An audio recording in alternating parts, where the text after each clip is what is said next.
Hello and welcome to the European Report. Here we are once again in the European Parliament here in Brussels, which is the heart of the European Union. And in today's programme, we're going to be discussing Syria as the crisis in Syria is escalating.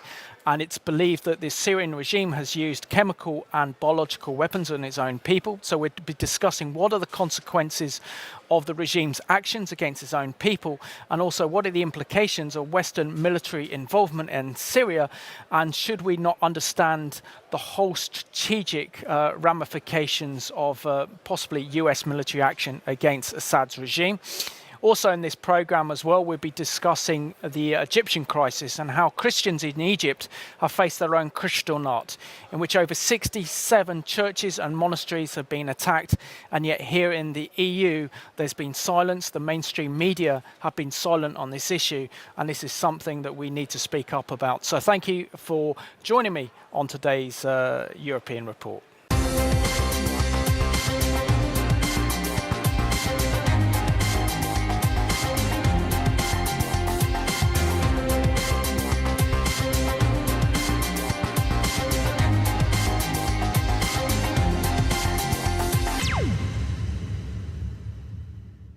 MEP Hannu Takkula from the Finnish Centre Party, and Paulo Casaca, who's an expert on Iran and the Middle East. So, gentlemen, welcome to the Middle East Report.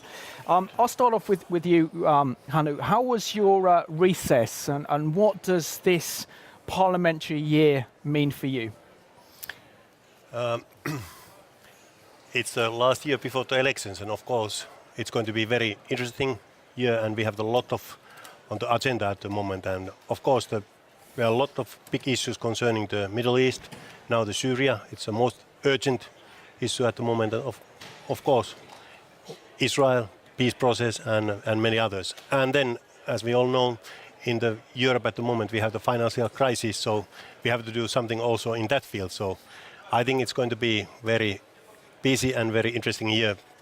And when the elections comes, of course, it means that March or April, the members they are in the member states, and they do campaigning. So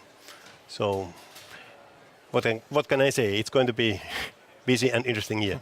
I know a lot of our Finnish viewers will certainly be wanting to vote for you when you come up for re-election. And, if you're British, I would encourage all of our viewers watching today's programme to get behind you and support you, because it's so important we have bold and courageous MEPs like yourself standing for Islam, standing for truth and righteousness here in the European Parliament. Thank you. Paulo, it's great to have you back on the programme. Did a superb job on the last programme back in July. August is usually a quiet month, but we've seen so much happen in the Middle East, with Iran, with Syria and Egypt. In a nutshell, what do you think are the key developments that we should look out for and trends that are taking place in that very volatile region? Thank you very much, Simon, for your welcome words. And I'm really very pleased to be next to Hannu, a very, very good colleague that I certainly would recommend as a parliamentarian for our Finnish co-European citizens. I think that the major feeling among the European public opinion is that there is a sense of being lost, because so many things are happening, so many actors that the normal citizen is really unable to cope. And I think that most of the press has not been very helpful, because it has been contributing more to the confusion than to the clarification. It is true that there are several extremist groups of several obedience, and sometimes they are allied, some other times they quarrel one with the other. This is a reality, but this should not hide the fact that a very serious step was given by Assad regime in Syria, and this step is unequivocal. They bombed with chemical weapons civilian population. This is at this stage, for those who have moral standing and some information. This is undeniable. We cannot hide this from anyone else. What we can discuss, and it's perhaps a must, is why did it happen, what is happening on the ground, what is the best answer. I think, in my personal opinion, what we see now in Syria is that Assad is more and more a prisoner of Iran and its forces. It is the Iranian Revolutionary Guards that are calling the shots in Syria. They are the ones who are organizing the mercenary forces from Lebanon, Hezbollah from Lebanon, but from Iraq as well. That the press did not say a word about that. But for instance, I think it was in the beginning of August, a nephew of the Prime Minister Maliki had a funeral, and Maliki was there, and it was a big event because he died in combating for Assad in Syria. So the same that happens in Lebanon happens in Iraq, because the procedures are very similar.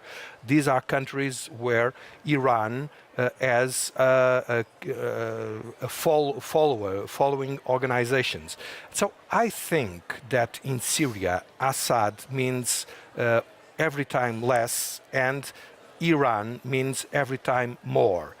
And I seriously doubt that Assad would ever give this step of bombing by chemical weapons his own population without, at the very least, approval from the leaders of the Iranian regime. I doubt it very much. I agree with you very much on that point. And you've had a busy summer, haven't you, Tomas? I know that you've just come back from Jerusalem, so can you share with us some of the news information you have to share? Well, thank you, Simon. It's good to be back, and good to be back with such good and knowledgeable friends as Hannu and Paulo. And I should also add my support to Hannu. But not only that, I wish that Paulo would be back in the parliament next year. And I'm trying my best to convince him, because we need him in this parliament. Yes, it's true. I just came back Friday from Jerusalem after having spent 3 days in meetings with government leaders, and also met with the Speaker of the Knesset. Obviously, you know, they are not in a position to share information which you cannot find in media. So I would lie if I said that I have something very, confidential information that I could share on this program directly from Israel. But obviously the situation was tense, and the people that we stayed with, they were checking their gas masks, just to make sure that they were in order. And you could sense the tension in the air. But nevertheless, I do admire their leaders, the people as such, living in this constant threat of attacks. And there's a good story from one of the news programs. The news came on, and they said, well, today Iran has pledged that they will attack Israel as soon as someone will attack Syria. And then he continued and say, and the weather will remain the same. So even in the midst of these crises, there is humor, and there is a very calm way of dealing with these things. Absolutely. I think that's a Jewish experience, though. I just want to read out these very interesting letters. We're talking about Syria, we're talking about Iran, we're talking about Egypt and the Middle East. And this one, a short guide to the Middle East, and it says, Sir, Iran is backing Assad. Gulf states are against Assad. Assad is against the Muslim Brotherhood. Muslim Brotherhood and Obama are against General Sisi. But the Gulf states are pro-Sisi, which means they are against the Muslim Brotherhood. Iran is pro-Hamas, but Hamas is backing the Muslim Brotherhood. Obama is backing the Muslim Brotherhood, yet Hamas is against the US. The Gulf states are pro-US, but Turkey is with the Gulf states against Assad, yet Turkey is pro-Muslim Brotherhood against General Sisi. And General Sisi is backed by the Gulf states. Welcome to the Middle East, and have a nice day. I think that sums up the whole situation we're facing in the Middle East right now. Hannu, what is your response to what we've seen happen in Syria over the last month, that the regime is believed to have used chemical or biological weapons on its own people, killed over 1,000, I think it's around 1,500 people through sarin gas, and clearly goes against all military convention of warfare and the Geneva Convention. What is your response to what has happened in Syria?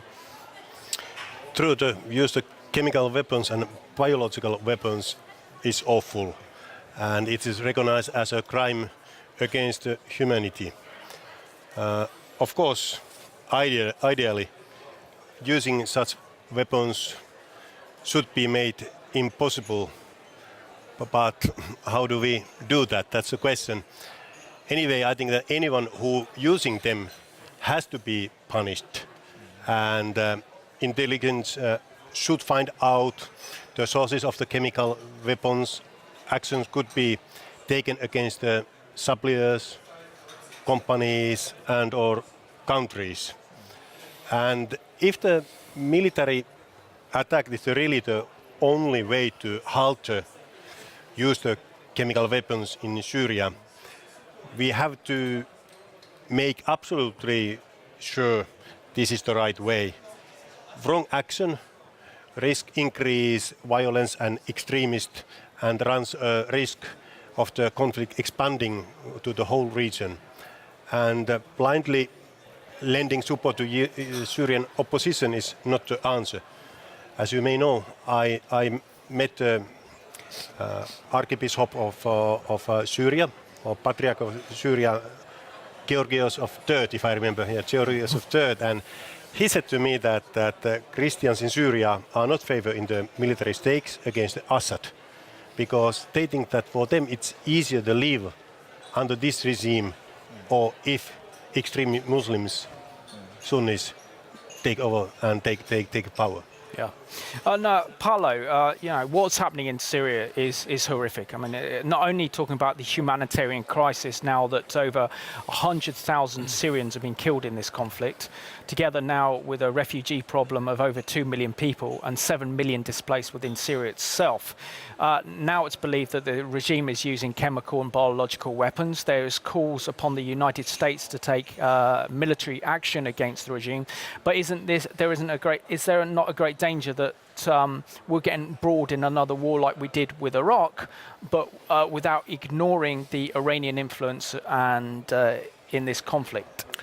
Well, the war started long ago, because there are already 100,000 victims of this war. So the war has been ongoing, and the public opinion has exactly this image that you just reported right now, that this is very confusing. The issue is that we should learn the lessons of Iraq. The number one lesson is never lie. And this has been the most important problem. Of course, a lot of the public opinion say, okay, you tell us that there are chemical weapons in Syria, but you did say the same thing on Iraq, and it was a lie. Either the United States have an answer for this, and they should have an answer for this, and I did not see it up to now, or they have a serious problem. Well, the second issue is that, of course, Assad is not the only evil person on the ground, and this is quite true. You have a lot of other extremist forces, namely several Al-Qaeda groups and Muslim Brotherhood, that is not very different and is very much aligned with Al-Qaeda. And of course I do share the opinion of the Archbishop that there is no difference between both of them. And this was exactly the error that was done in Iraq. The West replaced Saddam Hussein, who was a terrible dictator, no doubt about that, by the Iranian stooges that are no better at all. And this is a tremendous mistake. So before we speak about military actions, we should speak with the people on the ground. There was not a long time ago a conference here in the European Parliament made by a Syriac Christian organization. I think they have a lot of truth on what they are saying. They do not at all sponsor Assad, not at all. They think that this regime should be removed, but the essential is to build the secular coalition, putting aside all religious extremists. And the secular coalition, of course, can never ignore the Kurds. The Kurds are a fundamental part for it.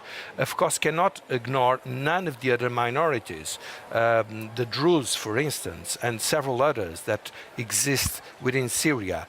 And the bulk of the population that, as we know, is Muslim Sunni, should also be involved, but of course in a non-confessional way. And the problem, the reason why during these 2 years there has been a drift towards Islamists is that the West allowed it to happen. The West allowed it to happen. The West gave a green card for Turkey to do whatever they want. And of course, Turkey is favoring Islamists because we spoke about Muslim Brotherhood, but Mr. Erdogan is the leader of the Muslim Brotherhood. Let's face reality. Let's stop to produce fantasies. Muslim Brotherhood is a complex organization. Of course, that Mr. Erdogan has a lot of differences and rivalries with the Egyptian chapter of the Muslim Brotherhood, but it covers nearly all the Muslim world. And this organization has an extremist view of what should be done in the world. They really want to rebuild a caliphate. They have a very anti-Western ideology. And we cannot consider these people to be allies. Sometimes, as it happened in the past, we remember about the Second World War, sometimes the West made alliances with, I would say, with the devil, because the Soviet Union is not very far from this, from the devil. I wouldn't say that sometimes you are not forced to do a thing like that, but you should be always very careful when you are dealing with the devil, because it is the devil. It's not a good person. Couldn't agree more. And Tomas, isn't there a great danger here that last year President Obama made it very, very clear that there were red lines and there were conditions, and if the regime crossed those red lines, then they'd feel the full force of American military power. Now he seems to be backpedaling. Now it's a situation unlike Britain where he's trying to seek congressional support in order to conduct military action, and it looks like it's going to be something on small scale. But isn't America in danger of losing her influence and power in the Middle East and being seen as a paper tiger if America doesn't act? Well, when it comes to Obama and his influence in the Middle East, I have always been of the opinion that he has created more confusion than clarity. Confusion as to where the United States actually stands on these issues which are, basic to fundamental human rights and freedoms. And his speech in Egypt during his first period was, for me, like letting the spirit out of the bottle. And that is, the Muslim Brotherhood basically legitimizing that force. And now, many years after, we see the consequence of that in that whole region. I also think his policies have been rather inconsistent and incoherent. And it's very difficult, it's confusing, even for the allies to really understand where he stands, not to mention the different nations in that region, both the allies and the enemies. And thirdly, I think that, once you use a language of saying, well, this is the red line, and the red line is clearly crossed, and if you don't deliver, you do send not only a confusing message to the region, but also a message of weakness. If, we can be sure that people in North Korea and in Iran are taking very close note of, how will he act at all? And they will draw their own consequences out of that. So we'll see. I mean, I do agree with what both Hannu and Paulo is saying, that Of course, we have to establish the facts on the ground. We have to get this confirmed, what actually did happen. And you may also say that there is some wisdom in not rushing into things based on allegations, but having the clear facts, ideally having the backing of the United Nations, but certainly of the Congress then in the United States. So on the one hand, yes, creating a confusion, having an incoherent policy, but I think we should also give a certain amount of credibility in trying to build a coalition before taking action. Yep. And Paulo, isn't there a great danger here that when we look at the situation in Syria, it's incredibly complex? Is this something that if the West gets involved in military intervention in Syria, whether it's the French or the United States, Britain's no longer going to be part of that because Parliament voted against military action, that we could actually stir up a real hornet's nest? And at the moment, the conflict in Syria is really a conflict between Sunni and Shia control, dominance and influence over the region. In your opinion, what do you think the implications are for the West if we get involved in military action? Well, to start with, I would perhaps make a point that I think is a precision that is very important. What we have seen in the last few months in Syria is that there is a completely different strategy from Saudi Arabia and the Emirates from one side and Turkey from the other side. Turkey is supporting Islamists, obviously, clearly, Al-Qaeda linked groups and Muslim Brotherhood, and Saudi Arabia has not. Saudi Arabia is the backing of the Free Syrian Army, basically. So it shows that behind the religion stamp, there are geopolitical differences. There is a detail that people tend to forget. Iran as a country, well, the Persia of that time, became Shia with the Safavids only in the 16th century. They were not Shia. It was not at all. The bulk of Iran was Sunni, was not Shia. The Shias were coming from Iraq. And why did the Safavids make obligatory the conversion of the country to Shiism? In their plan to dispute the power from the Ottomans of Turkey, that was Sunnis. It was purely a geopolitical, a power issue. It was not a theological question. And I think to a large extent, nowadays, it's the same thing. You have different views of the issues that use, sometimes I would say, misuse religion, but the religion is not the most important fact. I am convinced that as it happened so for centuries, that Sunnis and Alawites, there are not so many Shias in Syria, but there are Alawites and there are Druze and there are so many other people. Well, they live together. And I think it's possible and it is desirable and it is absolutely fundamental that we support their living together. So I would say before sending the missiles, put the policy right and try to build the coalition on the ground that we need to be formed. We cannot allow those who are for a democratic Syria to be combating each other, because some are Kurds and the others are Christians and the others are Sunni. This is not possible. We have to tell them very clearly, listen, you have to come to terms ones with the others. Otherwise, there's no possible game. And then we must make a military evaluation of the situation. For instance, I think that cutting the supply routes to Assad from Iran might be more productive and more important than sending some missiles. For instance, this is something we could do. There is leverage to do that. Of course, if we understand what's going on in Iraq. But if we pretend that Iraq is a democratic country, of course, we will go nowhere because we are not seeing the reality. So we have to see the reality in the first place. I'm not a military expert.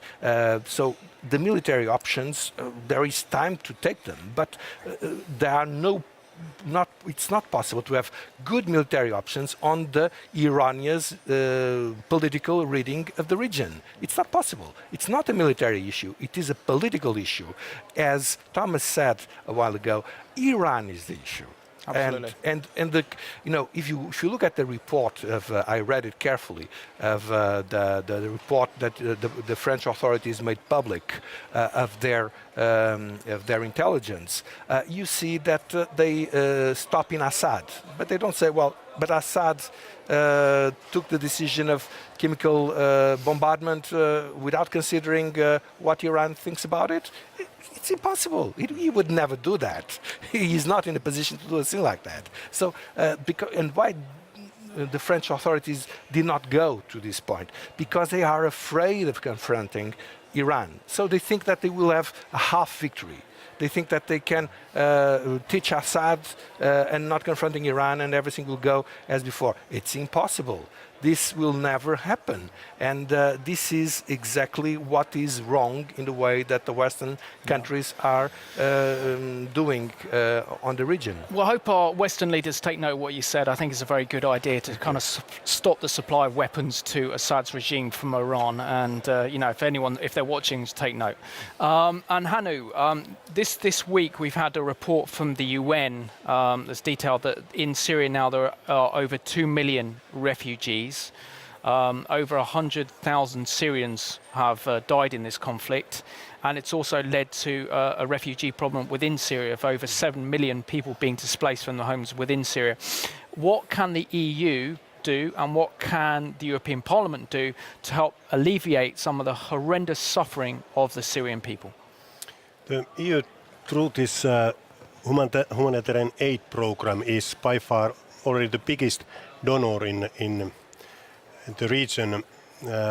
So far it has provided about 1 billion euro, and roughly half is coming for the EU budget and one other half coming for the individual member states. And I find out that, for example, Finland, where I'm from, is the 7th biggest donor, 12 million, and the United Kingdom is the biggest. There is more than 200 million euro what your country have already gave to Syria. So I would like to raise the question that where is the solidarity among Arab states? That's a good question. So where is the Arab countries? Because European Union is, as I said, already the biggest donor in the region. Of course, the long-term goal is to help the Syrian people to secure a lasting peace within the country, so that those who have left because of the conflict can return home and continue their lives in their home country. Of course, that's the goal what we're looking for. But before that, we have done a lot, and I think that first thing, in somehow we have to find ceasefire, that the conflict, both parties can then start the negotiations with the EU and the international community. That's the first step, and then of course the further on looking for the lasting peace. Yeah, it's quite amazing, isn't it, to think that the EU, for example, and European countries are more concerned about the plight of Syrian refugees than the Arab states, who should really be looking after their own people and taking more of a responsibility. And particularly the Arab League, for example, could be doing a lot more. That's right. And I think that now we have to put a little bit pressure for the Arab countries, but because it seems to me that they neglect, they don't do what they have to do, and they in the other occasions they talk about the cooperation, and it might be, I put it in that way, that if they do something against Israel, then they find each other very easily. But if they have to help some of their brothers or sisters, then in some reasons they can't find each other, and that's quite interesting. And maybe some of the solution is that they should divert a lot of the money that's being wasted, that's going into UNRWA, the United Nations Relief Work Agency, and should be used to actually help support the Syrian refugees. That seems to be the priority right now. How important is it for Christians to really stand up for our fellow brothers and sisters in Christ who are suffering incredible persecution in this conflict? Obviously, it's extremely important for us as Christians to remember our brothers and sisters in Syria, to pray for them, and obviously then to ask the logical question, what can we do?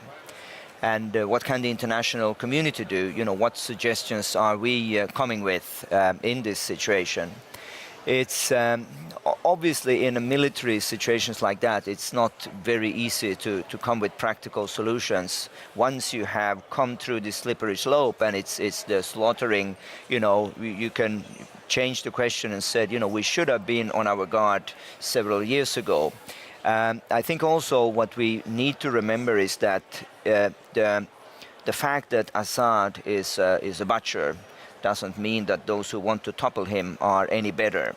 And I think there you see from time to time a certain level of naivety in the Western community that and it's clear, I mentioned it before, that Obama has been promoted the Muslim Brotherhood, and now you see having then links to Al-Qaeda, and now you see what we get both in Egypt and Syria.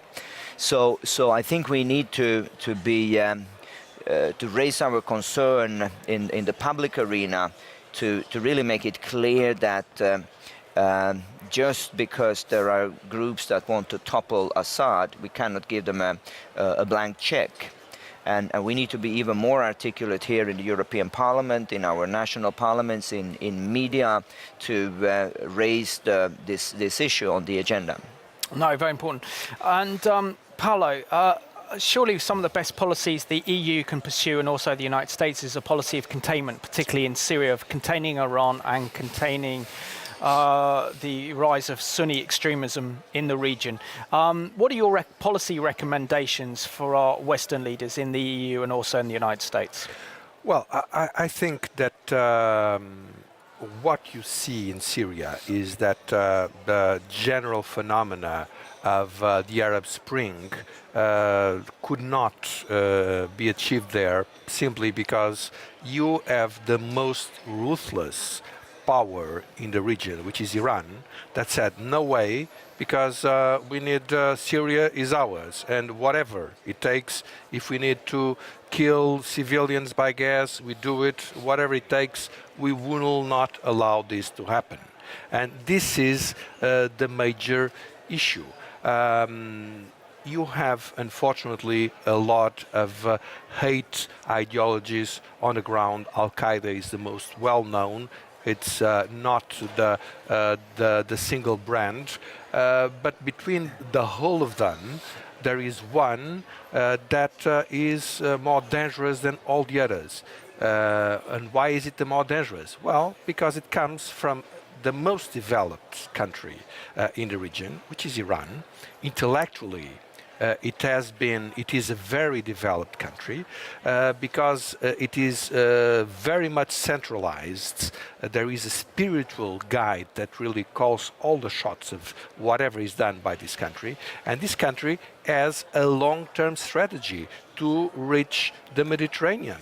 And that's what they achieved now in Iraq. And of course, for them, it would be tragic to win Iraq and lose Syria. So they do not want this to happen, whatever the cost. This is the main problem and the main issue. And of course, besides that, what you have is a lot of other powers that unfortunately think that they have to rival with the same sort of jihadist instruments. And we are seeing the drift of Turkey. That is quite obvious. Not because I think Mr. Erdogan changed so much. I don't think it changed. I mean, he is the same, but he's showing more openly what he is right now than he used to do. And of course, his plans are really not very good. I mean, he really wants to reestablish a caliphate as well. And so you have a lot of other nasty powers coming ahead, but one has to concentrate on the major strategic threat, and this one is from Iran. If we would cut the supply routes to Assad, I think he would not last much. And this is exactly what I would advise for the European Union leaders to do. That's interesting. And Paulo, I mean, this summer there has been so much going on in the Middle East. I mean, Syria is up in flames with a civil war. Iran is edging closer and closer to nuclear weapons. There's been another revolution in Egypt. And yet there seems to be this obsession here in the EU about imposing economic sanctions upon Israeli goods at a time when the peace process is just starting to be renewed a bit between the Israelis and the Palestinians. Do you think this is the right time for the EU to kind of pushing through and containing Israel instead of spending more diplomatic energy in Syria, Iran and Egypt? Yeah, I have to say that the decision made by Baroness Ashton was something what I really don't understand, and I sent a letter for her and concerning that. And also it was a few months ago when she said, or she gave some interview, and she said that the biggest problem in the Middle East at the moment is the Israel settlements. And that shows me that in somehow, unfortunately, she is out of the picture. And I sent a letter for her, and concerning that, I now am waiting for her answer. So I think that that's clear for everyone that at the moment the most urgent problem is the situation in Syria. And that's clear. And however, Egypt, Iran, Israel, not be forgotten. And what comes to Israel, I would like to say that personally, I think that more should be done to support Israel. It is the only true democratic country in the region. And I think that strong Israel could build stability to the whole region and act as a balancing factor against the nuclear threat and the war and against the intolerance of extremist Islam. So I think that at the moment what we can do and what we have to do, we have to support Israel, because Israel is a democratic country and shares the same values than European Union. So I think that's our normal partner there, and those sanctions and those statements what Baroness Ashton has gave, so they are totally something what I can't agree. And Tomas, I mean, Israel, the Israeli government are very, very concerned with the hesitancy of President Barack Obama in the United States for not fulfilling his commitment, and particularly in reference to the red lines he made before about the regime using chemical and biological weapons. Is there not a great danger now that if, for example, America doesn't take military action against Assad's regime, then this means that the Iranians will see this as a red light to continue, or green light, sorry, to continue advancing their nuclear weapons program without a fear of attack or retaliation?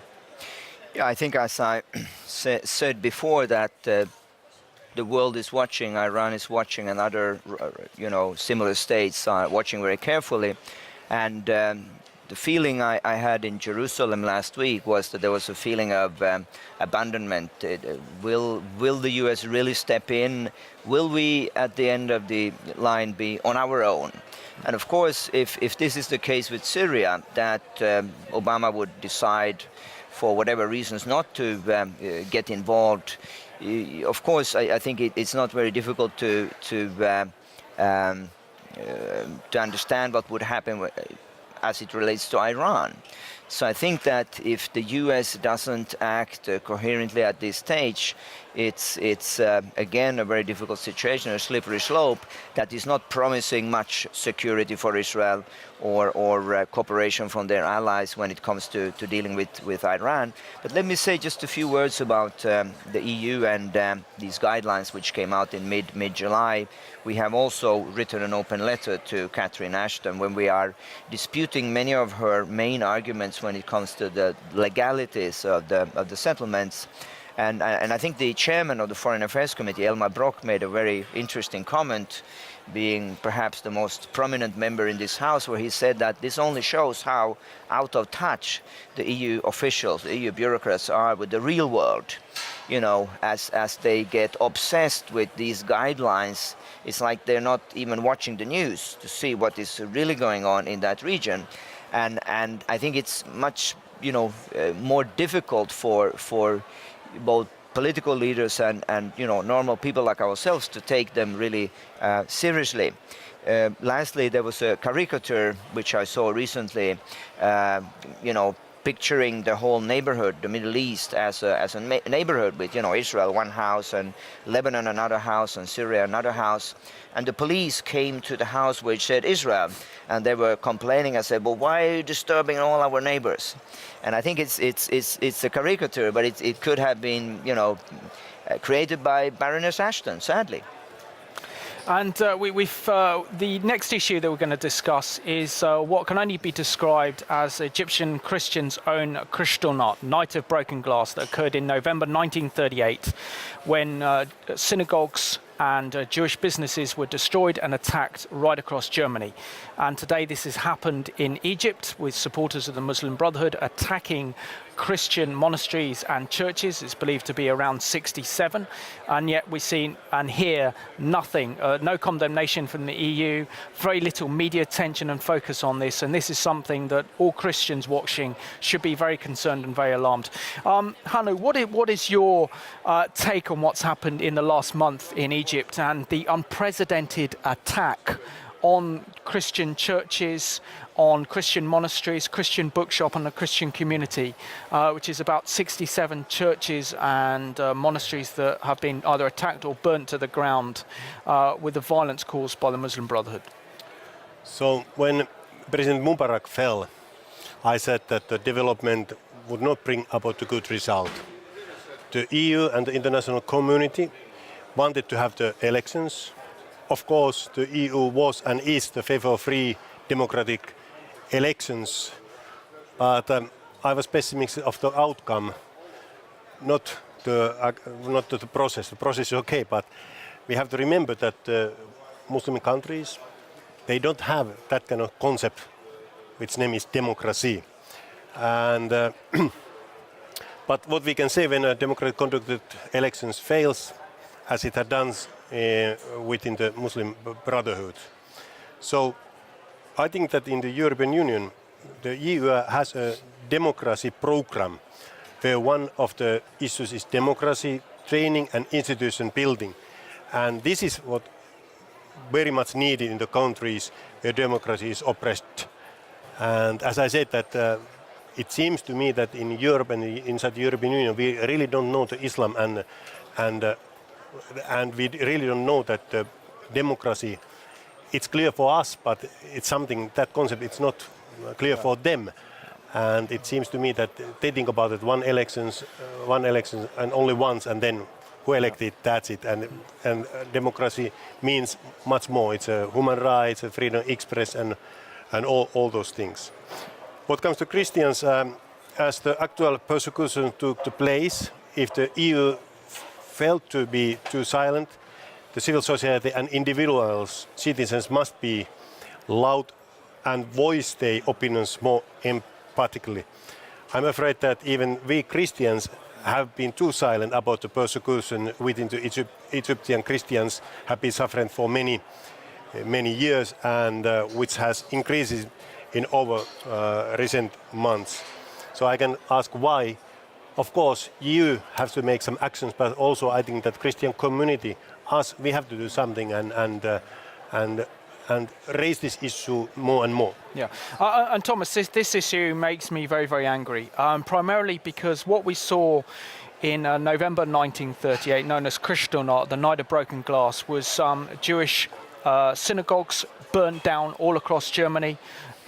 We saw the attack on Jewish businesses, which then led further to the annihilation of the Jewish people by the Nazi regime and Hitler's madness. And yet we're seeing the same thing happen in Egypt today, with 67 churches and monasteries burnt down and attacked, Christians, women raped, and kidnapping of so many other Christians. And yet the EU is so silent on this issue, the media is silent, and the world is silent. Why is this the case? Well, it's a good question. I would say that you can clearly see elements of racism in different ways.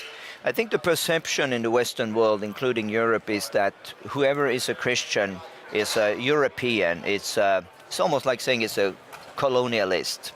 And whereas the picture geographically today of a Christian is someone who is typically living in the southern hemisphere, is black more often than white, is poor more often than rich. And I think still the perception is so new here in Europe. We feel like, well, Christian, that's us. But it's not the case. Racism, I mean, because on the one hand, when you look at people suffering, take the case of Sudan earlier, maybe it was so that, these people were black Africans. Maybe, again, the fact that this is happening in Egypt, it's easier to close our eyes. Maybe there is an element of racism. But also, thirdly, I think racism is there because we don't expect the same behavior from the governments in these countries. So it's like we have a double standard. We say on the one hand we have the UN Charter of Human Rights, but of course we can't take it too seriously in countries like Egypt or Syria because well. And I think this is racism. If we don't expect the same behavior of you, regardless of which of the 193 member states of the United Nations we are talking about, it's not fair. And it then boils down to the people who are suffering, that we are not putting the leaders, making the leaders accountable. And here, as Hannu just said, I think we as civil society has a lot more to do just to raise this issue and to act before it's too late. Mm. And, Paulo, it's only my observations, but seeing the second revolution occur in Egypt in which General Sisi has taken power, also thanks to over 30 million people taking to the streets right across Egypt in a protest against President Morsi's Islamification of Egypt. But why does it seem that the EU is backing Morsi and the Muslim Brotherhood against the forces of freedom in Egypt and certainly against Egyptian public opinion? It all comes from the same appeasement ideology and attitude that the European leaders are showing, as their ancestors did as well, unfortunately, in the 30s of the 20th century. And it shows up in saying, well, Jerusalem is the problem in the Middle East. One needs to be a complete idiot or not to know what he's speaking about to think of a thing like that. But I often, the misinformation campaign is so intense. I did meet friends of mine that obviously had, some of them, they have been, for instance, in the Gaza Strip, and they were, tremendous, like a ghetto. And I was looking at them, and they do not make the faintest idea of what they are speaking about. I mean, the Gaza Strip, it's luxury compared with most of what I know in Iraq. Let's be very, very clear on this. But who speaks about this? Who speaks about, the Copts, which are already under Mubarak, and that's why they were not very happy with Mubarak, were another class and were completely mistreated. And I remember to have discussed several times with the Copt leaders and telling them, well, you might be right, but I can assure you something. You will miss Mubarak, because Mubarak might be bad, but the Muslim Brotherhood is 10 times worse than Mubarak. And of course, they learned it. The coup of Morsi declared his absolute powers. And this coup, the real coup, was then, not afterwards, contrarily to what has been said in the press. And nobody said nothing about that. And when the Muslim Brotherhood was making these extensive pogroms of burning everything related to Christians, the European leadership was saying, oh, poor Muslim Brotherhood that is being persecuted.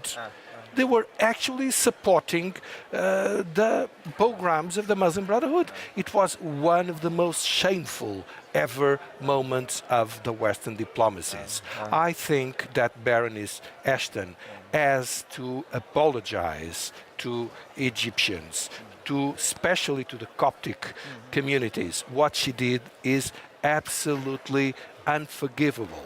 If she does not know what is going on, what is she doing there? Doesn't she have services nobody tells her about? How can she show her solidarity with those who are making pogroms? How is it possible? How can we admit it? Because in Iraq, where the same sort of thing happened, as a matter of fact, you can always say, well, you cannot really understand it from the public opinion in the press and so on. But here, this was clear. And by the way, regarding pogroms, one thing that the Iran is trying to convince is that they are softer and they are more gentle regarding Christians. Well, I would just ask something. How many Christians there are in our day in Basra, in the south of Iraq? How many? They have been all ethnically cleansed. And it was not Al-Qaeda, that does not exist in Basra. It was the Shia extremists that are absolutely no better, no different from Al-Qaeda. Yeah. Gentlemen, down to less than 5 minutes of the programme. So Hannu, for our viewers watching today's programme who are concerned about the plight of Christians, not only in Syria, but also in Egypt as well, because this is, I believe, what's happened in Egypt in the last month is unprecedented. What can they do in terms of contacting their local MEPs and their national parliaments and having an influence on the EU institutions to take this issue of persecutions of Christians more seriously? Yeah, I think that there's a danger that we too easily turn to the EU, expecting it comes to rescue and solve any problems there. The track record's not great on that one, is it? But however, we should not forget what Christian brotherhood or sisterhood means, especially as regards our brothers and sisters who are victims of persecutions in the Middle East. Individual Christians and churches and Christian communities can and should do much more to show real solidarity to the Egypt Christians by giving concrete help. And I don't just mean the money or other forms of aid, but by affirming actions such as making our voice heard and taking up their plight with elected representatives and the other decision makers with influence in the area. And of course, I hope that EU members, the EU citizens, they're going to contact their MEPs and put the pressure and say that, hey, we have to protect the minorities and we have to protect Christian minorities. Exactly. They have also the right to exist in the Middle East and everywhere in the world. Exactly. Tomas, I'll give you the last word. So we're down to about 2.5 minutes of the programme. So how can our viewers and why should our viewers get involved and actually be concerned about the plight of the persecuted church in the Arab world and in the Middle East, and also give them a voice here in the European Parliament? I think it's obvious from listening to both Hannu and Paulo why we should be concerned and why we should get involved. The question, of course, remains, what can we do? We use, as you know, this motto, pray, educate, advocate in the European Coalition for Israel. And I think it relates to all sorts of issues that we are facing. I recall an interesting discussion, if it's true, I think it's true, between Stalin and his people after the war, concerning the Pope. And Stalin, they said, this Pope is creating some problem in Central and Eastern Europe. And Stalin said, well, how many legions does the Pope have? And I think history shows that, in particular, John Paul II and his role in bringing down the Iron Curtain was not a one-man show. These were thousands and thousands of Christians who came together to pray and really to stand for truth and justice, who made a difference. And the Iron Curtain came down. And I think we should take courage and see that it has happened in history before. It can happen again, but it also always starts with us. We can't blame the European Union or the national parliament or media or anyone else. It starts with us. It starts with me. And pray, educate, make sure you know the issues, do your homework, and then advocate. I mean, everyone has a voice. We live in a democracy. And you are more powerful than you can ever think. So as Hannu said, use your voice, in media, making contact with those who are elected leaders, and pray. Gentlemen, I just want to thank you for joining me on this edition of the European Report. And I want to thank you all for watching today's program. We discussed the seriousness of the situation in Syria, which is an incredible humanitarian crisis, and we have to be wary about getting involved in this conflict without really knowing the strategic ramifications of our involvement, particularly if the United States decides to involve itself in military action. But it's so important that we give a voice to those Christians and others who are caught up in this horrendous refugee problem, and also in this horrendous civil war that we're seeing now. And certainly in terms of morality, the use of the regime's chemical and biological weapons that's obviously sanctioned by the Iranian regime on their own people is something that the Western world should not tolerate, and we should learn our lessons from history. But also in terms of speaking up for the persecuted church, particularly in Egypt, as the Egyptian Christians have faced their own Kristallnacht. It's time that we shouldn't be silent. This is times that we should speak up on their behalf. We should contact our local MEP and let them know what's happening, so that we can give Christians a more powerful voice in Europe, to give the Christians in Egypt a voice, and also Christians facing persecution right across the Middle East. So let's continue to watch what's happening in the Middle East. Let's continue to pray for what's happening, and also let's get politically active. So I want to thank you for joining me on today's European report here from the heart of Europe in the European Parliament.